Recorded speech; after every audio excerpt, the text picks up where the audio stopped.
ইতালির প্রধানমন্ত্রী Giorgia Meloni দখলদার ইসরায়েলের সঙ্গে প্রতিরক্ষা চুক্তি বাতিলের ঘোষণা দিয়েছেন। মঙ্গলবার এক অনুষ্ঠানে তিনি এ তথ্য জানান। বার্তা সংস্থা এএফপিকে জানিয়েছে, এই চুক্তির আওতায় দুই দেশ সামরিক সরঞ্জাম ও প্রযুক্তি গবেষণায় পারস্পরিক সহযোগিতা করত।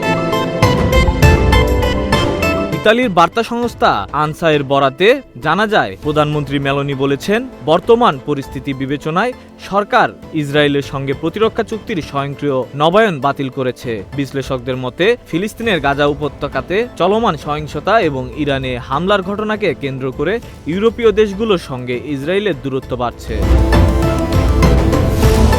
ইতালির আগে স্পেনও ইসরায়েলের যুদ্ধাস্ত্র সরবরাহ না করার সিদ্ধান্ত নিয়েছিল। এবার ইতালির এই সিদ্ধান্ত সেই অবস্থানকেই আরও জোরালো করল। Desk report, news flash 71।